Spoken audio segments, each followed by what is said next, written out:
floor to the distinguished representative of the Syrian Arab Republic.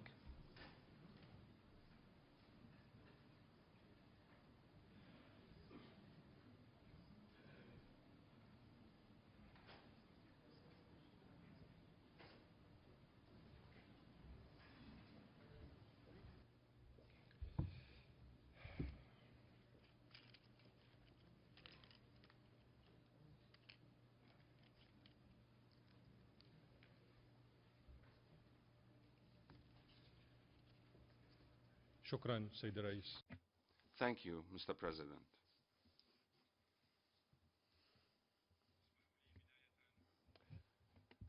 Permit me at the outset to extend my thanks to the chairman of the Independent Commission of Inquiry for his briefing and for his call to the member states to help achieving a peaceful settlement for the crisis in my country, Syria. And I would like to call upon him personally on this particular occasion to look at the current crisis in Syria in a more comprehensive manner so as to call things for what they are and to deal with the real causes of the crisis and not only its manifestations or description from an individual point of view. And I would like to reassert that my government will not spare an effort to provide the Commission with all the documented available information that it possesses with a view to establishing an independent and neutral view of the crisis that would help the Commission to fulfill its role and its obligations. Mr. President, the current crisis in my country, Syria, began more than 2 years ago, as you are all aware, during which Syria went through a bleak period of its contemporary history and lost scores of thousands of its finest citizens, in addition to the injury, maiming, and displacement of hundreds of thousands of its inhabitants. Its economy has been depleted, and an important section of its infrastructure has been destroyed. Its agriculture, industry, trade, culture, and heritage have all been damaged. Due to this crisis as well, the perspective of the Syrians regarding their Arab regional and international surroundings has changed. There is no way that anyone, any patriotic Syrian, would imagine that what is taking place in the country is in fact in its interest or the interests of its inhabitants. Regrettably,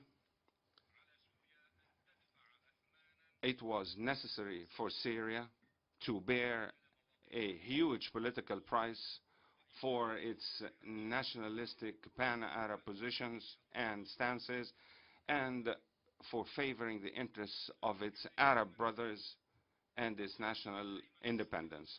Syria had to be in the forefront in defense against the external threats and to sustain shocks in place of others. Due to these principled, unnegotiable positions, Syrians have become unjustly accused of political rigidness, of political rigidity, while others who abandon rights are described as moderates.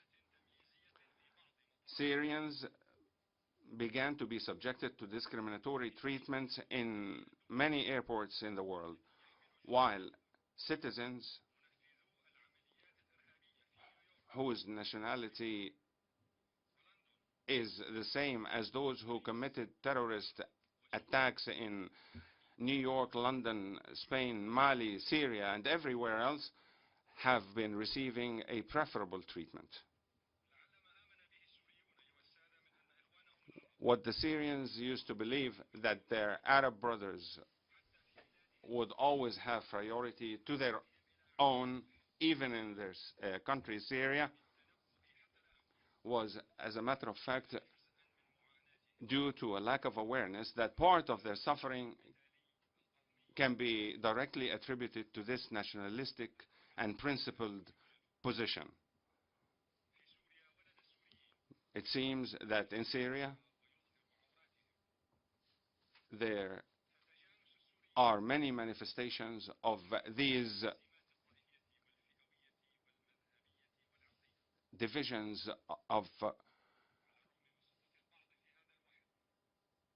this problem, and in spite of the fact that we are mired in the situation, we have also witnessed how intransigent some people are. The history of Syria also has proved the uselessness of the petrodollar policies, and it shows how weak and unprincipled some positions are. Mr. President, the Commission has often claimed in its reports, and here I would like to quote, that violations and excesses committed by armed groups opposing the government did not reach the intensity or the size of those actions committed by government forces. This is what has been stated by Mr. Pinheiro in one of his reports. End of quote.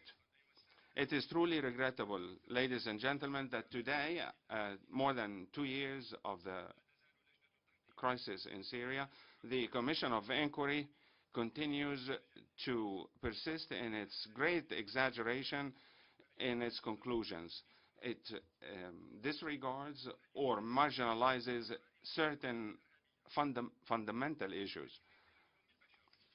Could the heinous crimes committed by armed terrorists and other armed groups that range from the killing of innocent people, manslaughter, mutilation of corpses, beheadings, and other sectarian heinous crimes such as throwing people from rooftops, committing hundreds of suicide bombings, the kidnapping of religious figures and their assassination, the killing of sheikhs in their mosques, and calling for such fatwas as sexual jihad, and the execution of children on the charge of blasphemy, the stealing and dismantling of factories and their transportation to Turkey, etc., etc. All those are disgusting scenes that grossly violate the human dignity and the human rights of the Syrian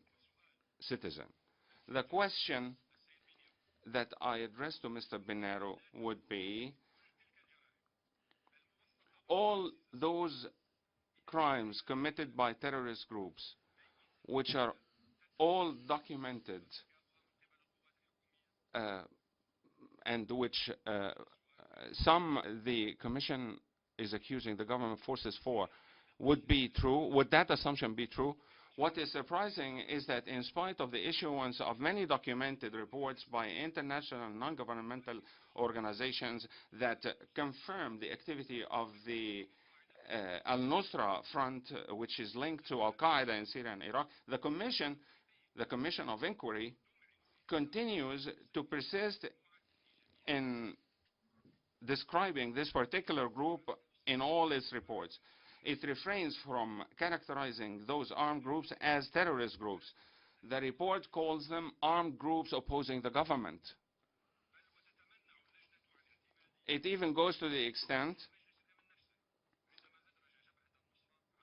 the Commission even shows reluctance to adopt what has been agreed upon the Security Council itself, when it included Jabhat al-Nusra on the consolidated list of the Sanctions Committee established pursuant to Resolution 1267 related to combating al-Qaeda. It is also surprising, Mr. President, that the Commission considers the incidents of shelling populated civilian areas by armed terrorist groups as merely isolated cases. This is what the report has stated, isolated cases. And here we would ask again, on what basis has the Commission been able to reach those absurd conclusions? How could this Commission disregard the suicide terrorist attacks carried out repeatedly by terrorist groups linked to al-Qaeda, as recognized by these groups themselves on their websites, and to determining the identity of those who committed those attacks that killed thousands of innocent Syrians? Still, the Commission still believes that the perpetrators of such criminal suicide attacks are mere ghosts. Perhaps the Commission will say as such in its next report that the government itself is executing these deadly bombings. The entire world has followed with great interest the testimony made by Ms. Carla Del Ponte, member of the Commission, who confirmed that armed groups in Syria have used sarin gas in the area of Khan al-Asal in Aleppo. Hours after this testimony, pressure mounted on Ms. Del Ponte that one of her colleagues started questioning her conclusions. How, after all this, ladies and gentlemen, after all this blatant manipulation, could we trust the work and professionalism of the Commission? And on this occasion, Mr. Pinheiro, in his statement a while ago, mentioned that a new massacre has taken place in Aleppo, but he did not specify where exactly it took place. The massacre took place at Khan al-Asal, the same place where the terrorist groups used chemical weapons. The important question now is, why did this massacre take place at Khan al-Asal 2 days ago on Saturday? The reason is that the government of Syria and the High Representative on disarmament, and Mr. Elstrom had reached an agreement that would allow the commencement of the inquiry in claims of use of chemical weapons in Khan al-Asal. And once this agreement was announced, this agreement between the Syrian government and the United Nations Secretariat, armed groups entered Khan al-Asal anew and slaughtered 21 civilian and military personnel and kidnapped another 150 civilians and military personnel as well. Why did this massacre take place? It took place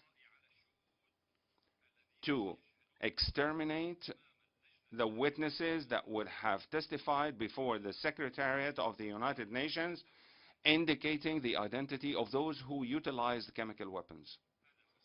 This is the reason for that massacre. Mr. President,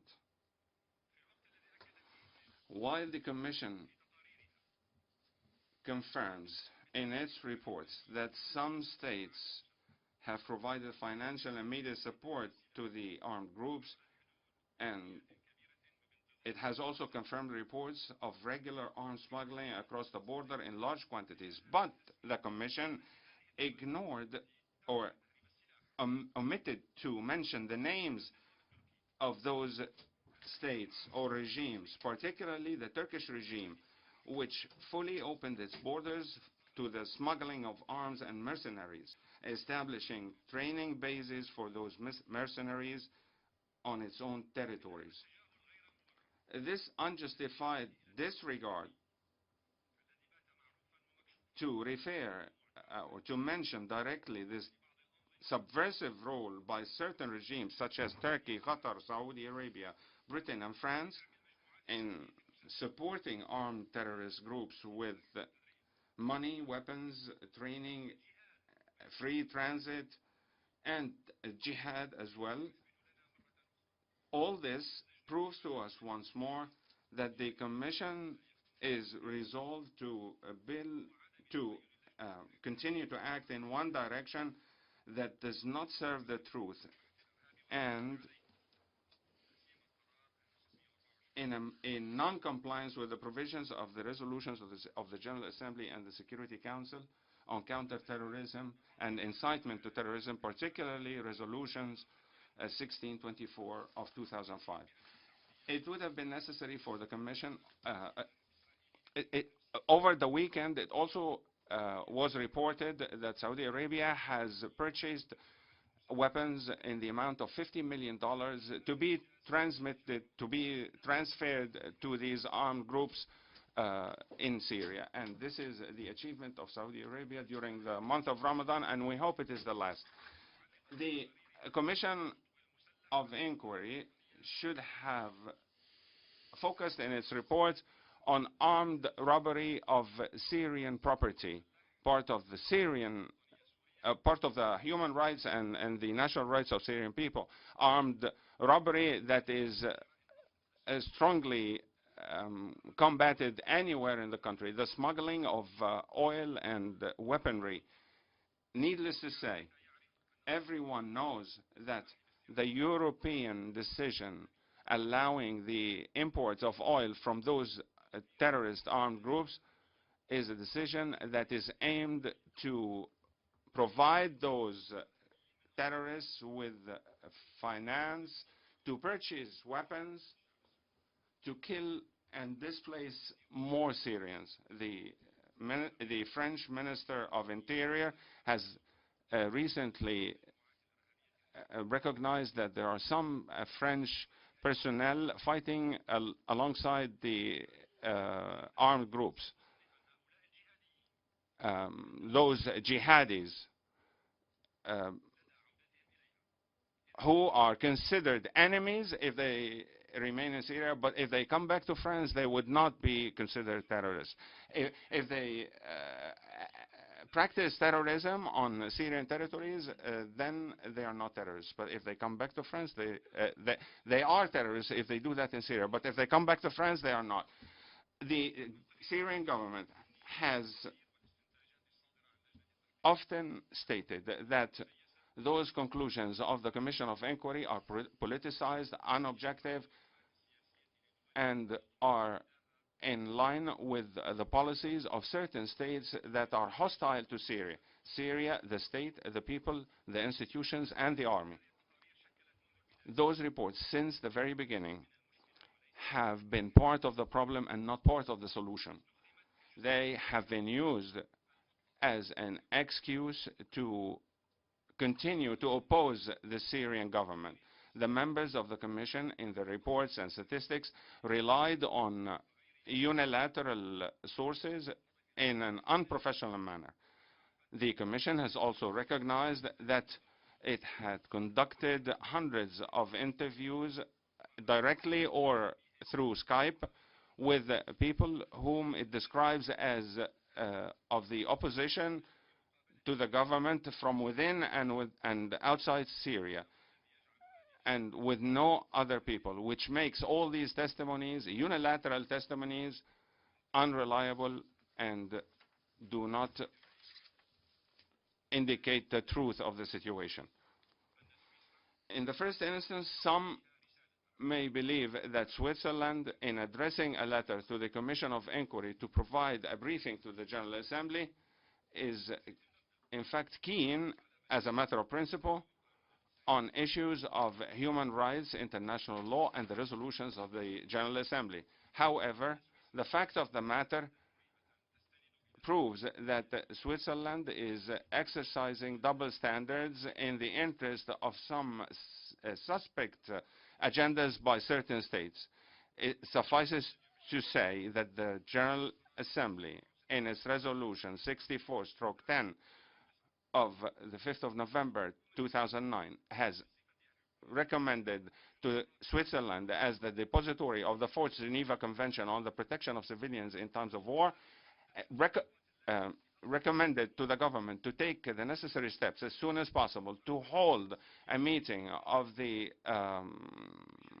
states parties to the Fourth Convention with a view to its implementation in the occupied Palestinian territories, including East Jerusalem, and to guarantee that respect for this Fourth Geneva Convention in accordance with Article 1. The General Assembly and the Human Rights Council have reaffirmed this in many subsequent resolutions. However, in spite of all these resolutions, and in addition to the repeated calls by the non-aligned government, the government of Switzerland still does not fulfill its responsibility through using flimsy excuses not to hold this conference, while it acts without hesitation in support of the campaign against Syria. And although that Switzerland, which is going to host the Geneva conference, should refrain from any action that would affect its position and its holding of the conference with a view to reaching a political settlement of the Syrian crisis. The Arab people and the Syrian people have long suspected British and French politics ever since the Sykes-Picot agreement aimed at dismemberment and division in the region. How could the Arab people trust the claims by the British and the French governments that they are keen on the safety, stability, and democracy of our people, although those two governments, historically speaking, have killed the dreams of the Arabs after the collapse of the Ottoman Empire? They had dealt with them in deception for more than 1.5 centuries.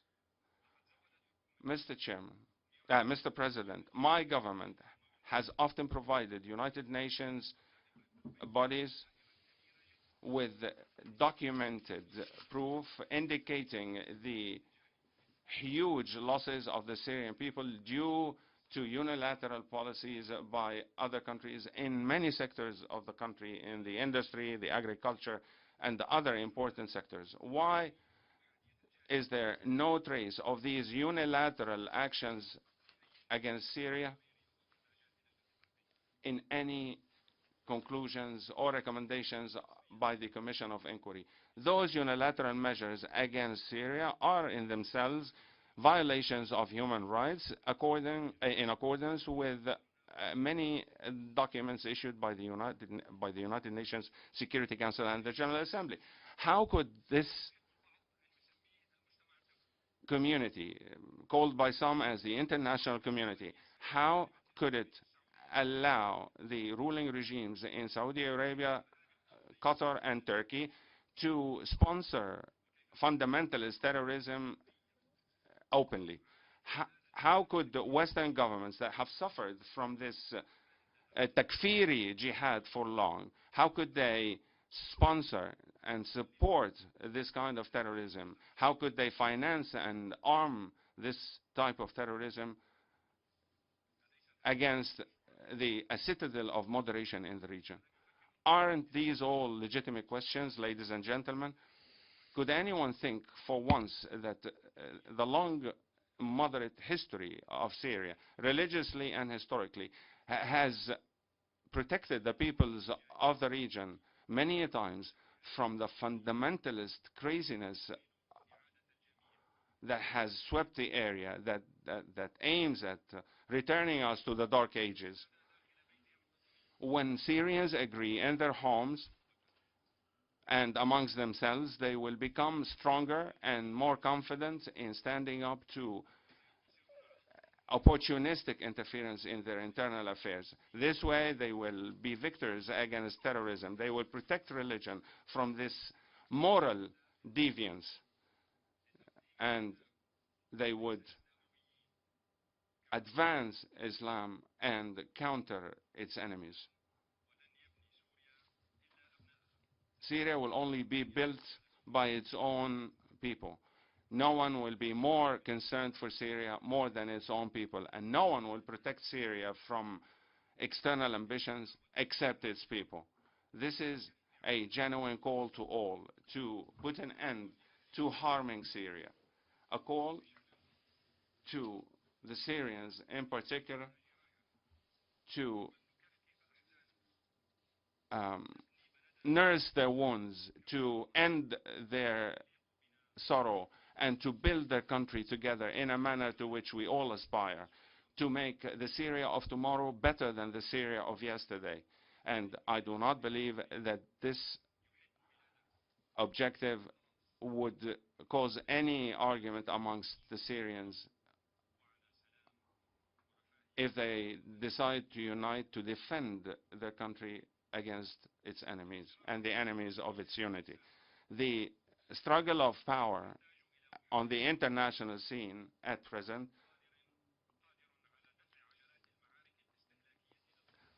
requires the creation of such consumption wars, such as the ones we suffer from. Those battles are fueled by Arabs and Muslims, since they are now the least aware and familiar with the nature and objective of the international struggle of wills. We would like to call for a genuine effort for peace, but calls such as the establishment of no-fly zones would not serve that purpose. The call to interfere, to put an end to the use of the sarin gas and other claims that conflagrate the struggle, in addition to the fundamentalist card, so to say. This media campaign launched by the dark forces that wish to divide our country must be put to an end. Ladies and gentlemen, Gertrude Bell, the advisor to the High British Commissioner in Iraq, stated, I quote, "The rebels, of course, the revolutionaries of Iraq against the British occupation, the rebels have taken a step that cannot be countered. That is, the Shia and the Sunnis have united. The Muslims have united," unquote. My comment on this today is that our ancestors who resisted the British and French occupations, and before them the Ottoman occupation, are perhaps more aware than the current generations of the nature of the shameful manipulation of their identity and their common destiny.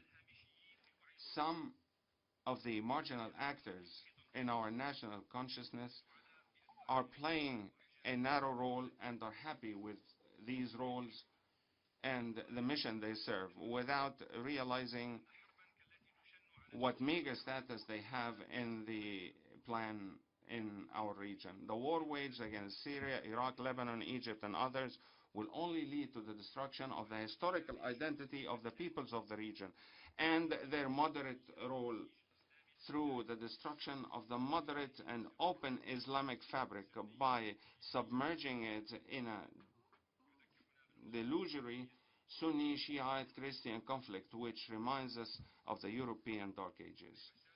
Ladies and gentlemen, Syria is not a political regime as some would like to describe it. Syria is a state, a people, and institutions, and a national army. This is the real Syria. A founding member of this international organization.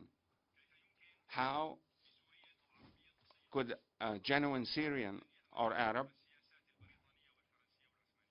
be confident that he would be protected from the new British, French, and the new Ottoman politics that have created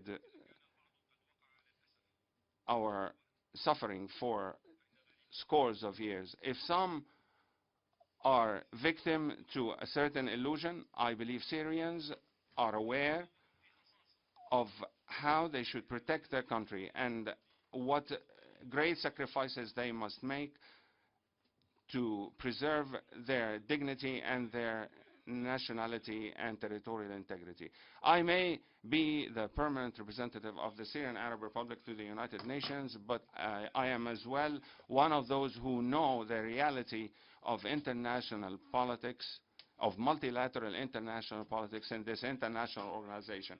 This organization that is influenced by great powers that have taken it upon themselves to kill the spirit of the Charter and manipulate the provisions of international law, to tailor the principles of international human rights to its own likings, to legitimize the new forms of occupation.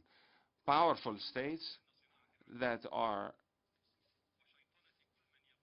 experienced in manufacturing an enemy in order to serve its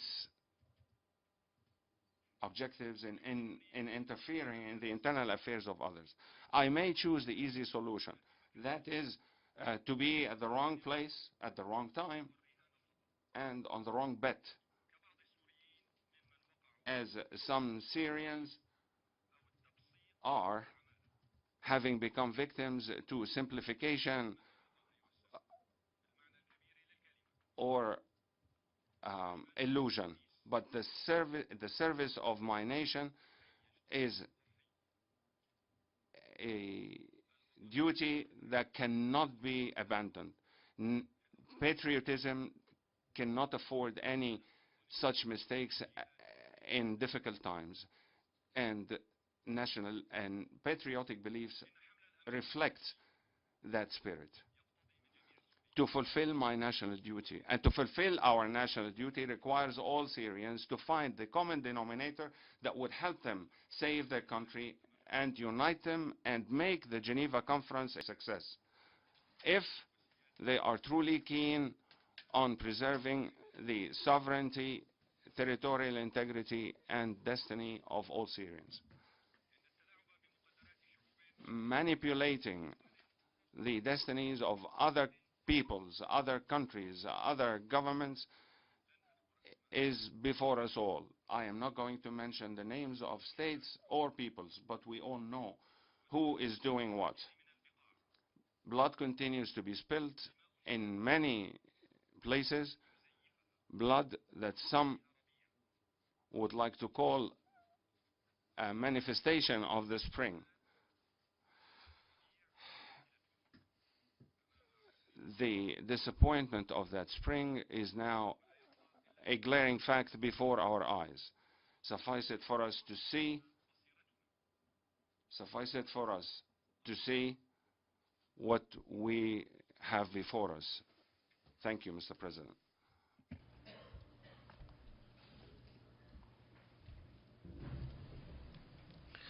I thank the distinguished representative of the